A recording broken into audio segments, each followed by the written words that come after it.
Girlfriend আছে কার কার দেখি হাত তোলো।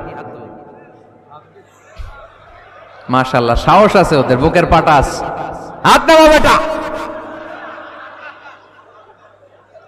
এই গার্লফ্রেন্ড বয়ফ্রেন্ডের সাথে আমাদের কোনো সম্পর্ক, আমরা বিয়ে করব। কি করব?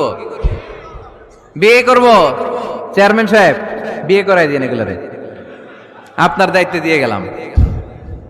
এই গার্লফ্রেন্ড বয়ফ্রেন্ড এগুলো ইসলামের কালচার নয়। বিয়ের চেয়ে ভালো কাজ পৃথিবীতে হতে পারে। বিয়ে করতে গেলে বাপে বলে আগে নিজের পায়ে দাঁড়া, তো এতদিন ও কার পায়ে দাঁড়াইছে? ছেলে মেয়েদেরকে সাহস দেন, ছেলেও পড়বে। ওই যে একজন চিল্লান দিয়ে উঠছে, ওর কমন পড়ছে, কমন পড়ছে। মাশাআল্লাহ। গার্ডিয়ানরা যারা আছেন ওদের দুঃখ কষ্ট একটু বুঝছেন আপনারা, মিলাই দিয়েন ওদেরকে, বিয়ের পিড়িতে বসায় দিয়েন। বিয়েতে কল্যাণ, বিয়েতে বরকত। বিয়ের মতো ভালো কাজ হতে পারে না। সব নবীরা বিয়ে করেছেন।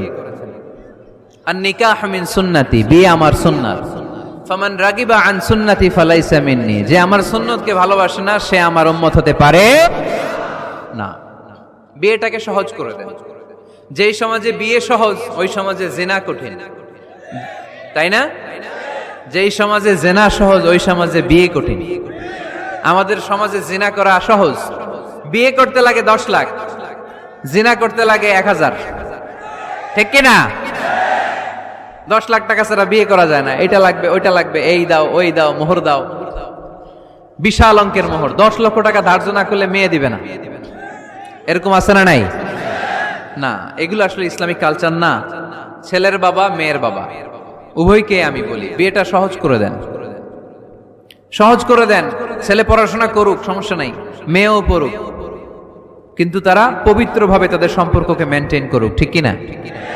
তাদের এই যৌবনের তাড়নায় যে পাপের সাথে জড়াবে তার পার্সেন্টেজ গুণা বাবা হিসেবে আপনার কাঁধেও আছে না নাই? এজন্য বাবারা সাবধান, মায়েরা সাবধান, বিয়েটাকে সহজ করেন। এই এলাকার যুব সংঘ যারা আছো, তোমরা একটা ক্যাম্পেইন করবা এই মাহফিলের পরে, টাইমলি ম্যারেজ ক্যাম্পেইন।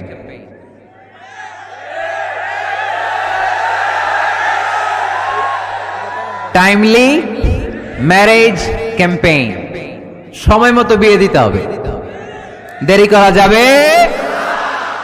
বাপ মা বুঝে না, একজনকে হুজুর আব্বাই বুঝে না। গার্ডিয়ান যারা আছেন একটু সদয় হন। ওরা যে পাপের সাথে, পাপের রাস্তা যে ওরা চিনে যাচ্ছে, পাপের পথে যে জড়িয়ে যাচ্ছে, আল্লাহর সুপ্রিম কোর্টের কাঠগড়ায় আসামি করে আল্লাহ সেদিন আপনারে দাঁড় করাবে। আল্লাযীনা হুম লিফুরুজিহিম হাফিজুন, they guard their privates. মুকদ্দমাতুল হারামে হারাম, এট এ গ্ল্যান্স। একটা নারীর দিকে চোখ পড়ে যাওয়া এটা হারাম না, কিন্তু এই চোখ পড়ার কারণে এটা জেনার দিকে নিয়ে যাবে, এজন্য এটাকেও হারাম করেছে কে? মুকদ্দমাতুল হারামে হারাম। এই নজরটা বড় খারাপ। আন-নাযার সাহামুন মাসমুমুন মিন সিহামি ইবলিস।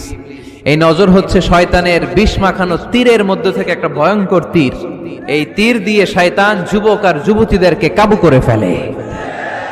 আমরা শয়তানের হাতে ধরা দিতে চাই না, আমরা বিয়ের মতো পবিত্র বন্ধনে আবদ্ধ হতে চাই, ঠিক কি না?